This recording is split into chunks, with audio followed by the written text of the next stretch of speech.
네, 안녕하십니까 모두교류 시청자 여러분. 오늘 함께 살펴볼 차량은 이제 벤틀리 컨티넨탈 GT 차량인데 이제 12기통 직수입 차량이에요. 그래서 유럽에서 스탁 옵션으로 출고된 거를 현재 지인분이 운영 중인 차량인데 뭐 정비하고 세차하고 PPF 하는 겸 허락을 해주셔서 하체 리뷰는 아니고 그냥 살펴보기 시작할 건데, 이 12기통에 이제 그릴 옵션은 다 들어가 있고 카본 외장 파츠까지 옵션을 넣고 안에는 이제 뮬리너 패키지까지 넣어 출고가 대략 4억 정도에 출고를 하셨어요. 좀 이색적인 거라고 하면은 직수 차량이라서 이제 12기통을 사용한다는 거랑 여기에 이제 12기통 그릴 엠블럼이 붙어 있어. 그런 게 좀 이색적이고, 뭐 바로 그냥 엔진룸 보고 짧게 마무리하도록 할게요. 가시죠. 네, 엔진룸 열었는데 엔진룸에서는 이제 저희는 익숙한데 이제 차량을 처음 보시는 분들이나 컨티넨탈 타시는 분들은 좀 생소한 여기 6.0 12기통 트윈 터보. 그래서 트윈 터보도 이제 트윈 스크롤 터보라 그래가지고 이 협각 12기통이다 보니까 이 W 형태의 실린더 배치 때문에 어쩔 수 없이 배기 포트가 두 개로 나뉘면서 트윈 스크롤 터보를 사용하고 있어요. 최고 출력은 지금 624마력. 그래서 이전 엔진 대비했을 때 출력은 한 7% 정도 올랐고 토크는 약 25% 정도 토크가 증가했어요. 그래서 W 구성으로 이제 일반적인 V12 엔진보다 대략 한 25% 정도 더 엔진 전체 길이가 짧습니다. 그리고 이전 컨티넨탈 GT W12 대비했을 때 이제 토크랑 출력이 많이 올라간 거, 그게 이제 좀 특색이 있는 거고, 그리고 이 엔진이 좀 특이한 게 벤틀리 가변 배기량 제어라고 얘기하는데 벤틀리 측에서는 6기통만 활성화시키는 모드가 또 있어요. 그래서 12기통인데도 나름 괜찮은 연비를 보여주고 있는데, 보통 요 3억에서 4억 원대 럭셔리 차량을 타시는 분들이 이제 연비 때문에 사시는 않는 모델이긴 합니다. 그리고 이 녀석은 그때 저희 주행 영상에도 있지만 이제 각단 토크 제어를 하는 시스템이라서 3단에서 8단까지는 이제 300Nm 정도의 힘만 사용하고 있어요. 그래서 차가 초반에 이제 풀악셀을 밟을 때 좀 굼뜨는, 조금 렉이 있는 듯한 느낌이 있는데, 그거는 어차피 12기통을 운영하시는 분들은 출력 때문에 타시는 게 아니고 12기통의 감성 때문에 타시는 거라 뭐 따로 제가 부연 설명할 건 없는 것 같아요. 근데 이 메인 프레임은 지금 벤틀리 프레임처럼 위에 이렇게 스트럿 타워랑 브릿지 보강이 되어 있는데, 요거는 MSB 플랫폼이라 그래서 이제 포르쉐 파나메나에 최초 적용됐던 플랫폼입니다. 그걸 요 신형 3세대 오면서 포르쉐 파나메나랑 플랫폼을 공유하고 있어요. 그래서 하체 같은 경우는 파나메나랑 거의 흡사한, 거의 똑같은 구조를 가지고 있는 게 좀 특이한 모델입니다. 그리고 현재 12기통은 단종이 된 녀석이라 요게 이제 컨티넨탈 GT에서 마지막으로 만나볼 수 있는 12기통 엔진일 것 같아요. 그래서 요 엔진을 대체하는 게 이제 하이브리드 대체될 예정이에요. 무게는 2.5톤, 신형 M5랑 비슷한 무게인데 뭐 에어 서스펜션이랑 전자식 가변 댐퍼 제어 시스템이 이렇게 있고, 재원상으로는 이제 포르쉐 8단 PDK 미션이 올라갔다고 하는데 떠서 그냥 육안으로 살펴보기 정도만 찍도록 하겠습니다. 이어서 가면 이제 엔진룸에 왔을 때 그냥 엔진이 전체적으로 이렇게 꽉 차 있어요. 꽉 차 있어서 정비성이 굉장히 힘든 차량 중에 하나입니다. 그리고 고질적으로 여기에 있는 이제 썸머스탯, 그리고 요 밑에 있는 워터펌프가 이제 주행 리뷰 때 말씀드린 대로 계속 고질적으로 문제가 생기는 차량이에요. 그래서 요 앞쪽 에어 벤트랑 에어 클리너 탈거하고 이제 라디에이터 팬을 드러내기만 하면 요 앞쪽 정비는 할 수 있어요. 그래서 많이 하는 작업이라서 저희가 좀 익숙해져 가지고 작업 시간은 좀 많이 단축돼 있다. 여기도 보면 지금 하얗게 냉각수가 벨트를 타고 튀었던 흔적이 있어요. 이런 흔적이랑 그리고 밑에서 봤을 때 누수가 있으면은 이제 거의 100% 워터펌프가 터진 차량이다라고 보시면 될 것 같아요. 그리고 이 녀석은 이제 듀얼 포트 인젝션이라 그래가지고 포트 분사 인젝터랑 직 분사 인젝터 둘 다 사용하는 시스템이에요. 그래서 흡기 타르 문제나 이런 거는 조금 예방할 수 있는 W12다. W12 엔진이다 보니까 엔진의 전체 이 길이는 굉장히 짧아요. 거의 V8 엔진 정도의 사이즈? 이 길이만 놓고 봤을 때. 근데 이제 좌우측 볼륨이 협각 12기통을 사용하다 보니까 좌우측 볼륨은 굉장히 큽니다. 그게 조금 정비할 때 많이 어려움이 있고, 이 뒤쪽으로 이제 산 센서랑 좀 고질적인 문제가 뒤쪽에서 발생되는 경우가 있는데, 뒤쪽에 발생됐을 때는 이제 파워트레인 드랍을 하는 게 정신 건강에는 좋은데 이 엔진 드랍을 하지 않고 이 뒤쪽을 다 걷어낸 다음에 작업하는 방법도 있어요. 근데 그건 이제 FM대로 작업은 아니고, 근데 저희는 그냥 그렇게 하고 있어요. 파워트레인 드랍을 하게 되면 이제 공임이나 이런 부분이 상당히 많이 나오니까 그냥 그렇게 진행하고 있고, 요 앞쪽까지는 이제 파나메나랑 플랫폼을 공유하기 때문에 파나메나랑 거의 똑같은 알루미늄 캐스팅으로 된 차체를 사용하고 있고, 그 안에 이제 W12 파워트레인 들어가는데, 요게 한국에서 정식 수입되는 모델은 이제 V8 트윈 터보가 올라가 있어요. 그리고 벤틀리만의 요 스트럿바의 상징 같은 거는 잘 돼 있고, 이 앞에는 이제 커스텀으로 프레스로 누른 건지 망치로 때린 건지 모르겠지만 핸드메이드 느낌이 많이 있어요. 옛날 페라리들 판금할 때 망치로 때려서 판금하듯이 그런 형태를 띠고 있다. 그 트윈 터보의 트윈 스로틀의 서지 탱크도 뭐 벤틀리답게 아주 럭셔리하게 잘 만들어져 있어요. 그리고 여기 벤틀리 로고가 있는데, 여기 엠블럼이랑 대칭되게 하려고 그렇게 만들었다라고는 하는데, 얘도 지금 가스 쇼기 상태가 좋진 않아요. 그러니까 연체 열이 많다 보니까 이 가스 댐퍼도 잘 터지는 차라고 보시면 돼요. 그래서 본넷을 들면 계속 들려. 고질적인 문제가 냉각수, 누유누수 문제랑 이제 요 세퍼레이터 교환하는 거랑 정화 플러그 교환할 때 이제 상당히 어려운 차 중에 하나. 근데 요 MSB 플랫폼에 와서 정비성은 사실 더 어려워진 차 중에 하나다. 요 플랫폼에 이제 12기통 W12를 넣어버리니까 정비성은 굉장히 안 좋아요. 그리고 여기가 이제 가변 댐퍼를 조절하는 여기 시스템이 있는데, 요거는 그냥 포르쉐 걸 가져다가 벤틀리만의 세팅을 따로 한 걸로 추정되는데, 저쪽에 보면 이제 똑같이 쇼크 타워가 있고, 이 쇼크 타워 기준으로 했을 때 지금 보시면 전 엔진의 전체 전부가 이제 앞쪽으로 나가 있어요. 앞쪽이 굉장히 헤비한 스타일. 고속주행 안정성 같은 경우는 이 녀석이 굉장히 앞쪽에 이제 무거운 파워트레인이 지면을 누르고 있기 때문에 주행 중에 차가 뒤로 이렇게 눌리는 그 양 때문에 앞쪽 무게가 이렇게 헤비하게 세팅되어 있는 아우디, 폭스바겐, 파나메나 같은 경우는 고속주행 안정성이 굉장히 좋습니다. 일반인들이 고속주행 할 때 안정감을 느끼게 해주는 그런 세팅이라고 보시면 될 것 같아요. W12는 이제 페이튼에서도 봤던 녀석인데 계속 개량하고 업그레이드 됐는데, 지금은 이제 단종 수순을 밟고 있는 파워트레인이라 조금 아쉬운 녀석이긴 해요. 근데 12기통은 왜 단종 수순을 밟고 있는 거예요? 환경법 저촉이랑 그리고 파워트레인 소형화랑 연비, 결과론적으로 12기통이 더 많은 연료를 사용하고 더 많은 배출가스를 배출하기 때문에 적은 연료로 적은 기통을 사용하는 방식으로 가고 있는 거예요. 이 12기통은 단종. 근데 페라리도 뭐 지금 6기통 하이브리드 가는 마당에 벤틀리도 어쩔 수 없는 행보를 갔을 뿐이었죠. 이 파워트레인은 뭐 사실 페이튼이나 이런 차에 올라갔기 때문에 애초에 이제 고성능 스포츠를 지향하는 12기통은 아니었어. 저RPM 때 풍부한 토크랑 엔진에서 오는 이제 W12만의 그 사운드 필링으로 타는 차량이라고 보시면 돼요. 페이튼에 올라갔다는 게 일단은 거기서 말 끝난 거고, 요 바디 팬더는 이제 이게 휀다예요. 여기까지가 휀다예요. 여기까지가 휀다인데 이제 휀다 외판만 한 1,500에서 2,000만 원 정도 하고, 보통은 일반 브랜드가 여기서 잘려가지고 범퍼, 휀다 이렇게 나누는데, 얘는 여기까지가 범퍼, 휀다야. 그래서 요 후진하다 얘를 콕 찍었다 그러면 거의 한 2천만 원 정도. 근데 이 라이트까지 긁었다 그러면은 거의 한 4, 5천만 원 나올 수도 있어. 그 라이트도 이제 크리스탈 라이트라 그래서 보는 각도에 따라서 또 약간 달라. 이렇게 하고 하체로 갈까?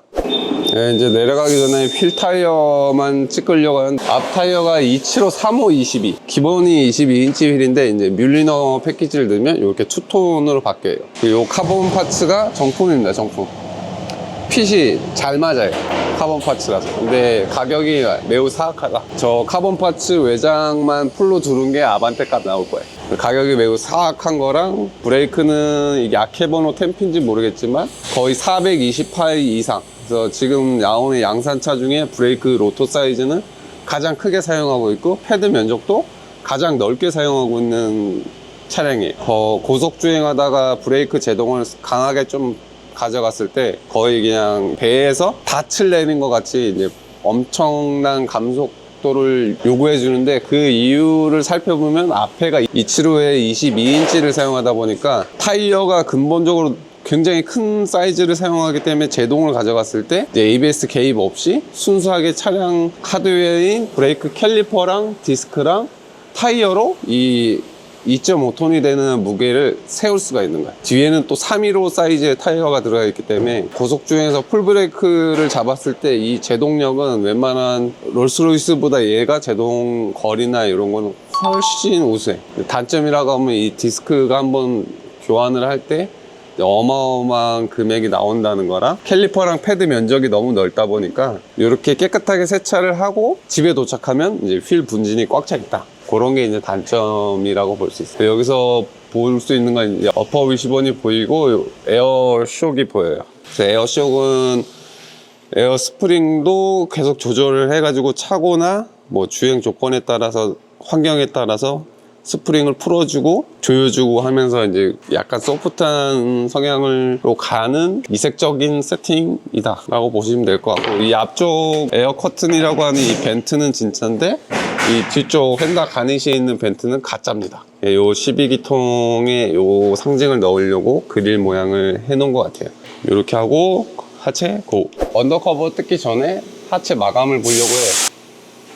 풀 언더커버로 이렇게 돼 있습니다. 하체로 왔는데, 하체 이제 언더커버를 다 뜯었어요. 언더커버 뜯는데 볼트는 한 40개, 50개 정도 되는 어마어마한 사이즈의 언더커버를 탈거하고 보니까 이제 624마력에 이제 91토크가 나오는 엔진 파워 유닛이 있어요. 그래서 엔진 파워 트레인은 이제 정확하게 그냥 쇼타워 기준으로 전부 다 앞에 있다. 전부 다 앞에 있는 이유는 이 미션도 앞에 전방에 배치를 해야 되고, 4륜 구동 드라이브 샤프트 시스템도 앞쪽에다 배치를 해야 돼요. 그래서 파워트레인을 앞으로 자꾸 미는 게 이제 폭스바겐 아우디 MSB 플랫폼이라고 보시면 되는데, 요 녀석은 거의 파나메나랑 아예 똑같고, 파나메나랑 다른 구조는 요 구조. 요 구조가 이제 W12기통의 엔진을 잡기 위해서 요 녀석이 추가되어 있는 모습이라고 보시면 돼요.